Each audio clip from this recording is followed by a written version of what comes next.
Bismillahirrahmanirrahim. Alhamdulillahi Rabbil Alamin.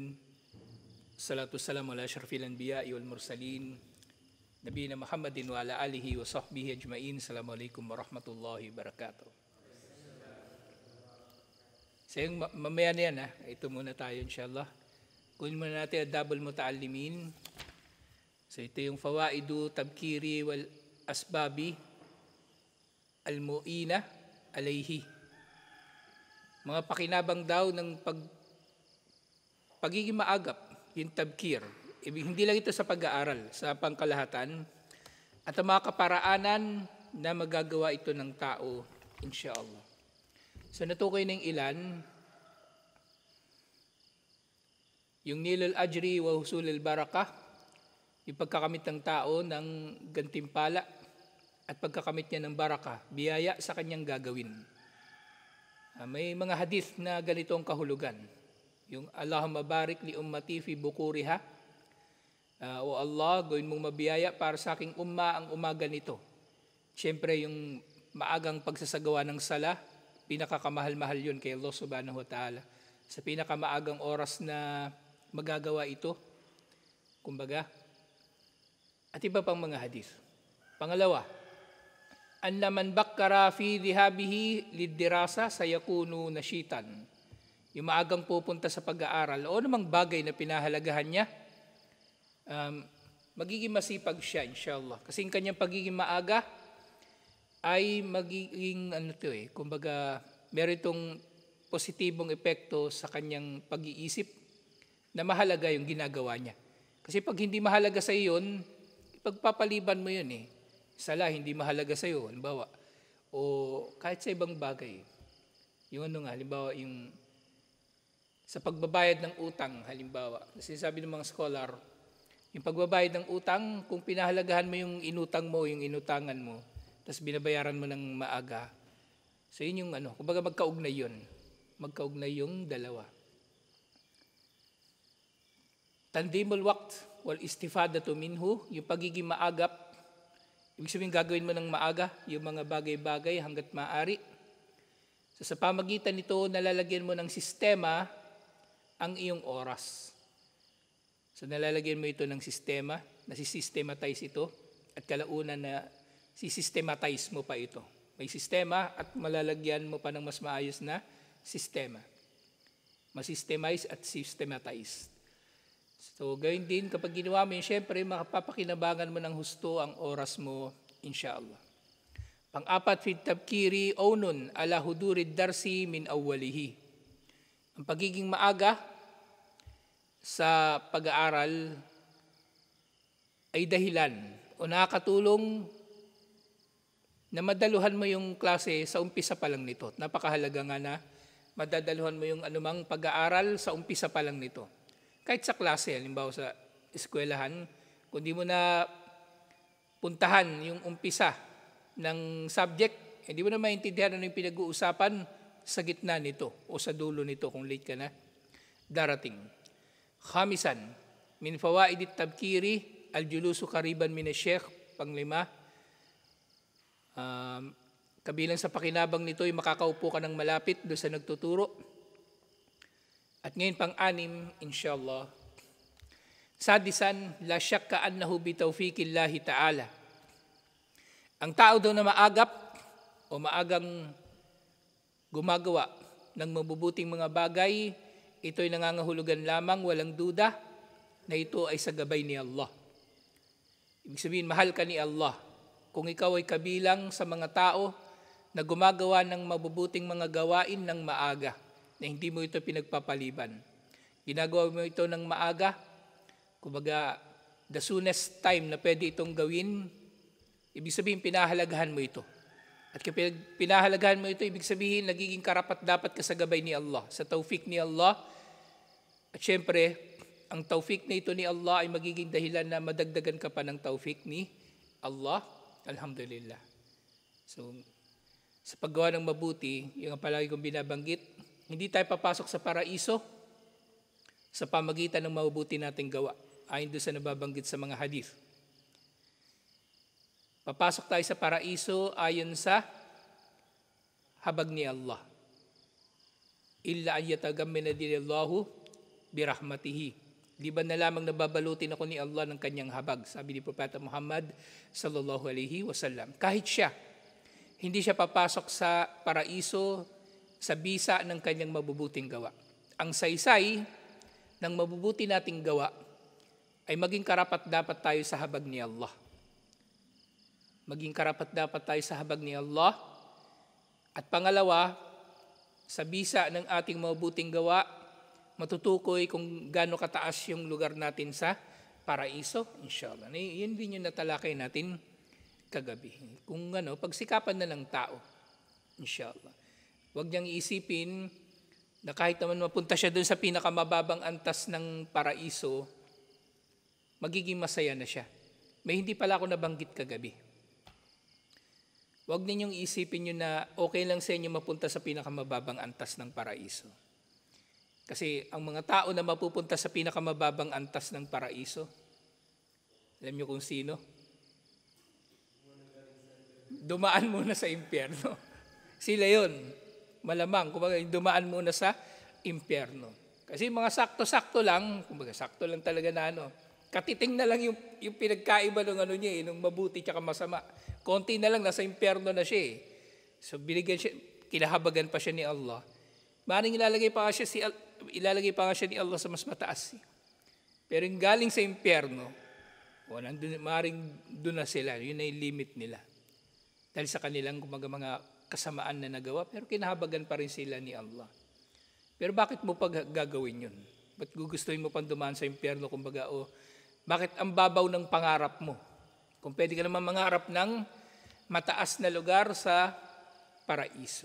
Yung sample natin kahapon, di ba? May cellphone, 3,000. Kalimutan ko na yung sinample natin. Basta cellphone, 3,000, 50 megapixel, kung meron mang ganon, sample lang .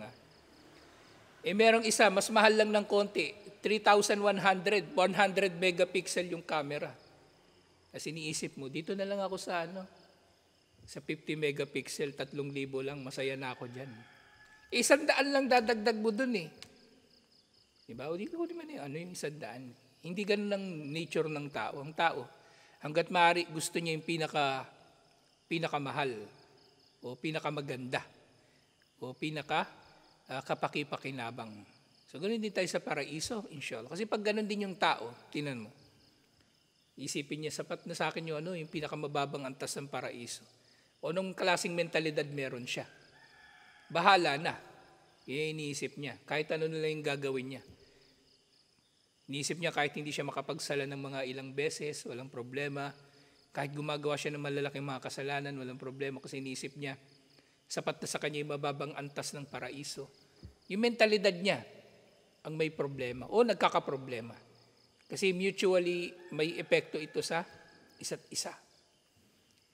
Kasi nga ito ay nangyayari sa sadisan, pang-anim na dahilan. Nangyayari ito sa gabay ni Allah, sa tawfiq ni Allah. At ang pinagkaiba ng tawfiq sa hidayah, ang hidayah, padadaanin ni Allah sa pamagitan ng ibang tao. Sa pangaral, pero ang tawfiq, direkta itong dumarating sa puso ng tao mula kay Allah. So, isipin niyo yan, kung ikaw ay maaga sa pag-aaral, ibig sabihin ito, naging karapat-dapat ka sa gabay ni Allah at tunay nga na tumatanggap ka. At tunay nga na tumatanggap ka ng gabay ni Allah, alhamdulillah. Fa innal ladhi yadrusu wa yadhakiru fi awwalis sabahi bakiran yafhamu bi sur'atin wa yahfadu kathiran min di qabli. So sino man daw ang nag-aaral at nagre-review ng maaga sa umaga mismo, ay higit na makakaunawa at mabilis na makakapagkabisado. O mas marami siyang makakabisado rin kaysa dun sa mga late na nagagawa ng mga ito. Li'annahu fi waqti nasyatin, dahil ito ay oras ng pagiging masipag o masigla. Wataftahu lidihni. At dito sa mga oras na ito ay kumbaga nakabukas totally ang pag-iisip o ang kamalayan ng tao Alhamdulillah. Walidha, qala ba'd al-hukama, na dahil dito sinasabi ng ilan sa mga maalam, al-aqlu fi bukratin nahari wa yakunu akmalu minhu wa ahsanu tasarrufan minhu fi akhirin nahar. Ang pag-iisip daw ng tao sa umaga ay higit na kumpleto at mas mahusay kaysa sa dulo ng araw. So mapapansin nyo rin yan sa dulo ng araw, halimbawa mga after asar, ganun, nakaramdam ka na ng pagod. Pero kapag umaga, mararamdaman mo na masipag ka, alhamdulillah. So mainam nga na gagawin. Mainam na gagawin ng tao ito na siya ay magiging maaga, inshallah, sa mga gawain. Ilagay radalika min al-fawaidil kathira lid-tabkir. At iba pang mga mabubuting resulta o mabubuting pakinabang ng pagiging maaga. Wala natalakalu ba'da dalika lil kalami anil asbabi al-mu'ina lil muta'allimin wal muta'allimat ala tabkiri. So narito nga yung ilan pa sa mga sinabi ng mga scholar, ng mga kaparaanan na tutulong sa mga mag-aaral upang sila ay maging maaga. Inshallah sa pag-aaral o sa iba, kahit sa iba pang mga gawain, inshallah. Una, istisharul fadli wal ajri wal baraka. So kapag ang tao daw ay maagap sa kanyang gawain, ang makakatulong dito, yung pakiramdam mo na mabiyaya talaga ang umaga o pagiging maaga sa paggawa ng mga gawain. Na nakikilala mo ang mga gantimpala nito, nakikilala mo yung kainaman nito, at nakikilala mo ang pagiging mabiyaya nito. So ayun din mismo sa hadith kanina, Allahumma barik li ummati fi bukuriha. O Allah, biyayaan mo para sa aking umma ang kanyang umaga. O gawin mong mabiyaya para sa aking umma ang umaga nito. Wa ta'assin nabi, pangalawa, wa ta'assin nabi sallallahu alaihi wasallam fi harsihi ala at-tabkir. Kumbaga tayo, makakatulong sa atin na maging maaga o maging maagap sa paggawa ng mabubuting mga gawain kapag tayo ay sumusunod sa sunna ni Propeta Muhammad sallallahu alaihi wasallam. So sino mang naghahangad na sumunod sa sunna ni Propeta Muhammad sallallahu alaihi wasallam, gawin niyang maaga ang mga mabubuting gawain. Gawin niyang maaga. Siyempre, sino mang nagmamahal kay Propeta Muhammad sallallahu alaihi wasallam ay susunod sa sunna. Kaya sino mang nag-aangkin na minamahal niya si Propeta Muhammad sallallahu alaihi wasallam, ay magiging maaga siya sa mabubuti mga gawain. Ang pagmamahal kay Propeta Muhammad sallallahu alaihi wasallam, hindi ito inaangkin lang. Ito'y sinasabuhay, una at higit sa lahat. Wakada ashabuhu wa man tabi'ahum min ulama'i hadihil umma alladhina kanu yushmiruna ala sawaidil jadd fi talabihim lil ilm. So ganito rin ng mga sahaba. At ang sino man sa mga sumunod sa mga sahaba, lalong-lalo na yung kabilang sa mga ulama ng umma na ito, na silang mga nagsikap, nagsakripisyo, at naglaan ng matinding pagsisikap at pagsakripisyo din sa kanilang pag-aaral ng kaalaman. Kabilang sa mga sakripisyo nila, siyempre pagiging maaga sa pag-aaral. Inaagapan nila ang paggawa ng mga gawaing mabubuti. Bukod pa doon nga sa pag-aaral, pati sa sala at iba pang mga gawain. Kahit nga pag-aasawa pinakamainam yung maagang pag-aasawa, inshallah, at iba pang mga mabubuting gawain. Sa lahat lahat ng gawain may inam gawin ng mabuti. So ano ninabanggit natin? Pag-aaral, pagninegosyo, pag-aasawa, pagbabayad ng utang, pagbabalik loob kay Allah. Di ba? Pinakamainam na gagawin siya ng maaga. Kapag nagkasala ka, magbalik loob kaagad kay Allah. Magbalik loob kaagad kay Allah. Huwag mong iisipin na saka ka na magtatawba, isipin mo saka na magtawba. Kasi baka ulitin ko pa yung kasalanan eh. Gago lang yung nag-iisip ng ganun. Saka na magtatawba, kasi baka ulitin ko yung kasalanan eh. Halimbawa, iyasin, may hinalikan. Sabihin niya, saka na magtatawba ba? Baka mahalikan ko uli eh. Hindi pwede. Mas mainam magtawba ka. Kahit pa ano eh. Kasi kung may pagnanasa yung tao, matindi talaga yun eh. O ngayon iniisip mo, di ba, saka na magtatawba pag ano. Kasi baka ulitin. Sa totoo lang, walang problema.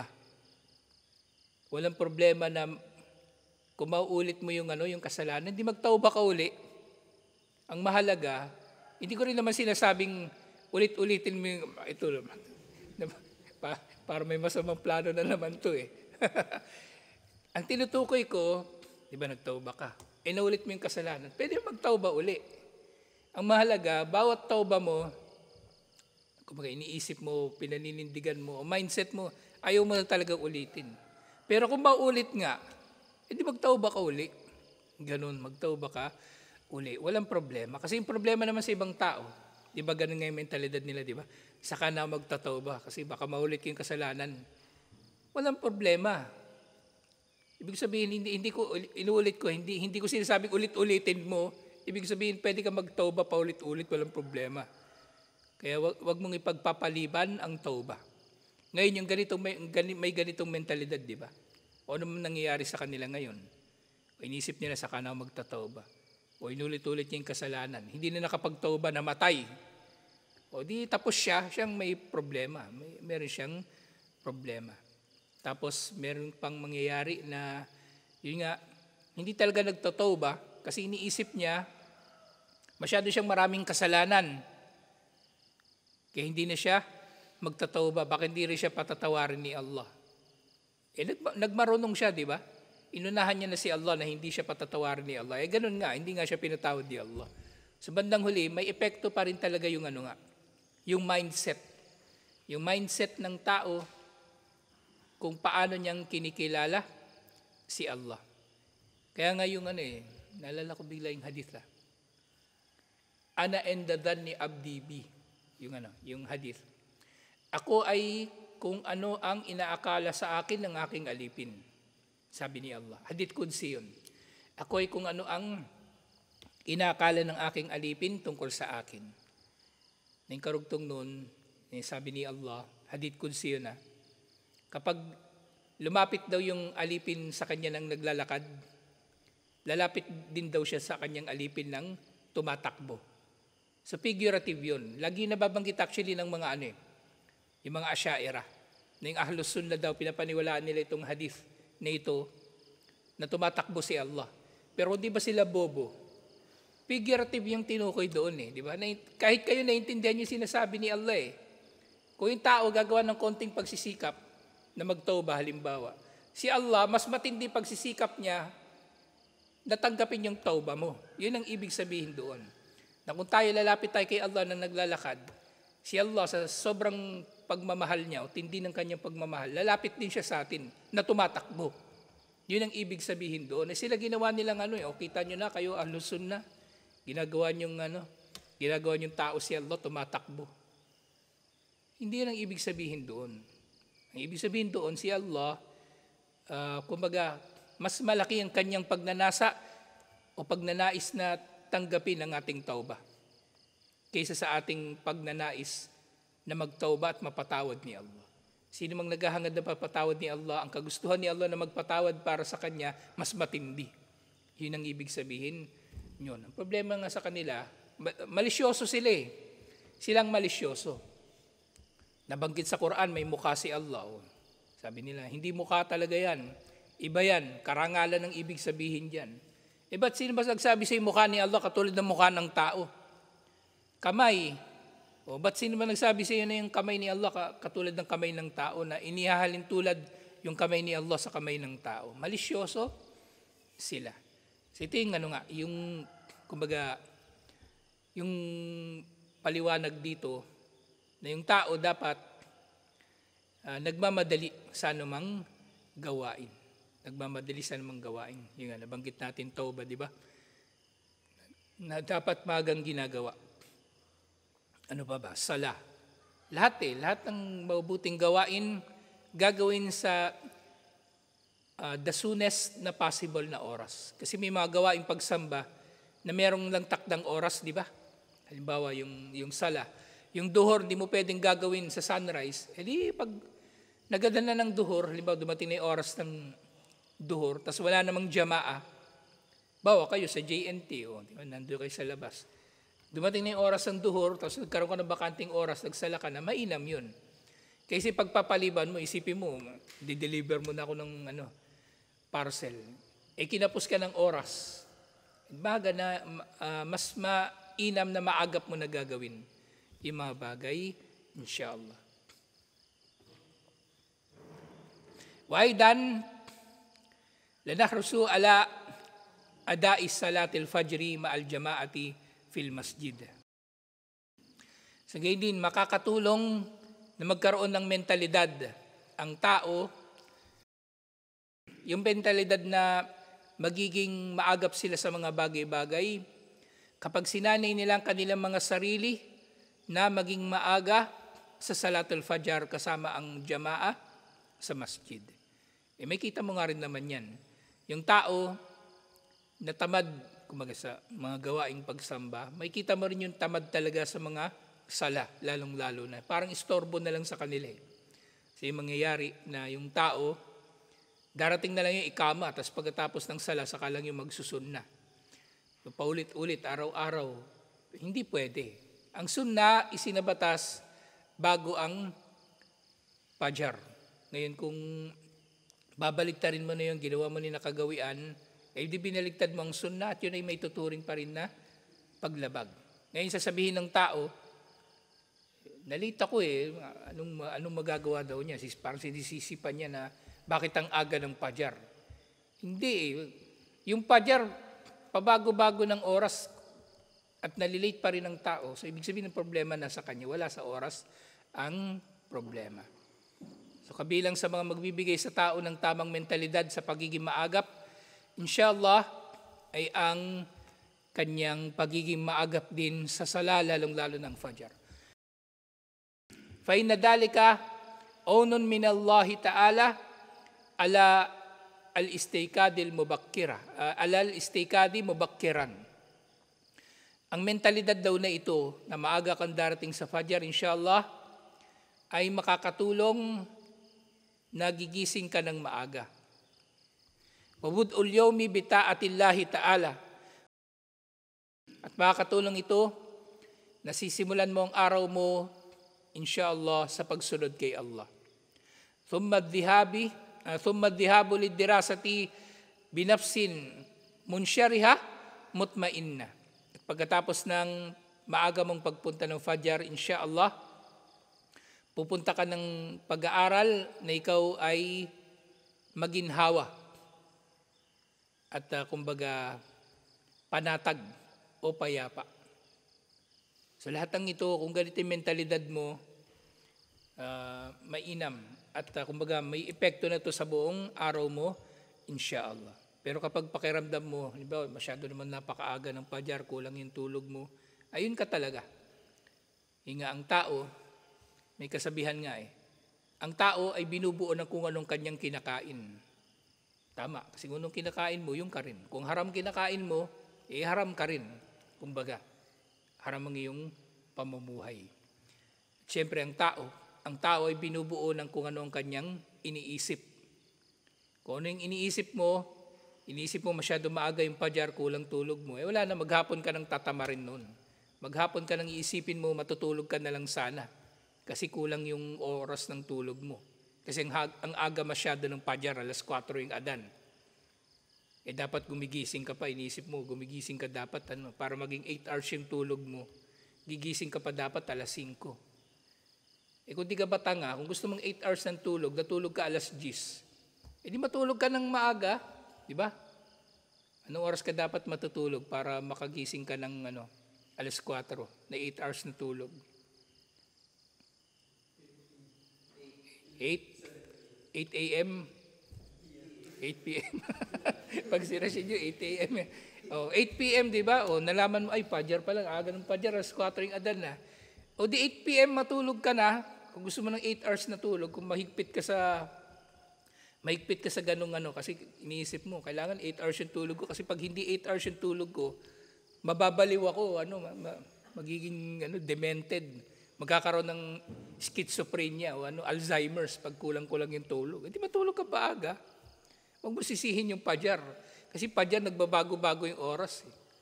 O ngayon Fajar, di ba, adan alas 4. Bakit yung mga araw na alas 5 yung adan ng Fajar, late ka pa rin? Yung tao, nandun sa kanya yung problema. Nandun sa kanya ang problema. Kasi nga dito, bi'ada'i tilka as-salah allati kanat as-salaf idha faqadu ar-rajul fil fajri asa'u bihi dhann. Subhanallah. So gawin daw ang Fajar. Gawin daw ang Fajar kasi ang salatul Fajar, yung salaf daw, itinuturing nila na masamang tao yung tao na hindi nagsasala ng Fajar. O kaya kahit isang isang sala ng Fajar, nagkakaroon na sila ng masamang hinala sa kanya. Isa lang yun. Paano pa kaya kung sunod-sunod na hindi ka nagsala ng Fajar o kaya ay lagi ka nahuhuli sa Fajar. So nagkakaroon na sila ng masamang hinala. Na ito'y inulat ni Ibn Khuzaimah sa kanyang Sahih mula kay Ibn Umar radiyallahu anhuma. Na yung mga sahaba, yung mga salaf, kapag may tao na pabaya sa Fajar, nagiging masama ang kanilang paghihinala sa tao na ito. Masama yung di ba?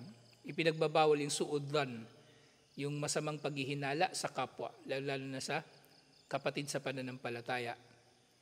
Pero ito may dahilan May dahilan para maging masama ang iyong paghihinala sa tao. Kasi pinapabayaan niya yung Fajar. Kasi pwede naman na maghinala. Pwede maghinala. Kasi yung aya, ijtanibu kathiran minadhan. Inna ba'dadhan ni ithmi. Inna ba'dadhan ni ithmun. Layuan ninyo ang marami sa mga panghihinala dahil ang ilan sa mga paghihinala ay kasalanan. Suratul Hujurat. So, ibig sabihin, hindi masama maghinala. Dahil merong ilang paghihinala na pinahintulutan at merong ilang paghihinala na hindi kasalanan. Paano yun kung tama pala hinala mo? Na yung tao na yun, halimbawa, mandurugas. O yung tao na yun ay munafik. O di mapaprotektahan mo yung sarili mo. Maprotektahan mo yung sarili mo. Yung ang problema kapag yung tao, mali niyang nauunawaan ng mga aya at hadith. Mali niyang nauunawaan o pilit niyang maling iniunawa, baluktot ang kanyang pag-uunawa o pag-unawa, magkakamali talaga siya. Magkakamali siya. Maaring sasamantalahin pa ito ng masasamang tao. Diba? Mayroong mandurugas na huli natin, mandurugas. Nalaman namin, dinugasan mo pala kami. O sasabihin niya agad, ang sama naman ng paghihinala niyo sa akin. Ikaw ngayon ang sinisisi niya. Bawal yan, huwag niyo ako sisihin. Huwag niyo akong paghinalaan ng masama. Yun nga, dinispal ko mo nga yung pera namin Tapos siya naman, isasamantalhin nga niya yung mga ganitong mga katuroan, yung tungkol sa masamang paghihinala. Pero tayo, since tama at makatwiran natin itong nauunawaan, hindi tayo mabibilog inshallah, hindi tayo malilin lang basta-basta, alhamdulillah. So ito yung yung pagpapatuloy natin sa usapin nito. So meron na lang ilang mga usapin dito. Baka next week matapos na natin ito. Inshallah. Si sumunod na kabanata na Adabu Majlisil Ilm, magagandang asal sa pag-aaral. So ni mga magagandang asal habang ang tao ay dumadalo doon sa pag-aaral, alhamdulillah. So maganda ito kasi dito hindi naman tayo masyadong mahigpit, pero kung mapupunta kayo doon sa mas formal na pag-aaral, halimbawa may dadalaw dito, scholar talaga, maalam. So magiging mahigpit sila. May mga inaasahan silang mga bagay na magiging asal ng mag-aaral. Inshallah.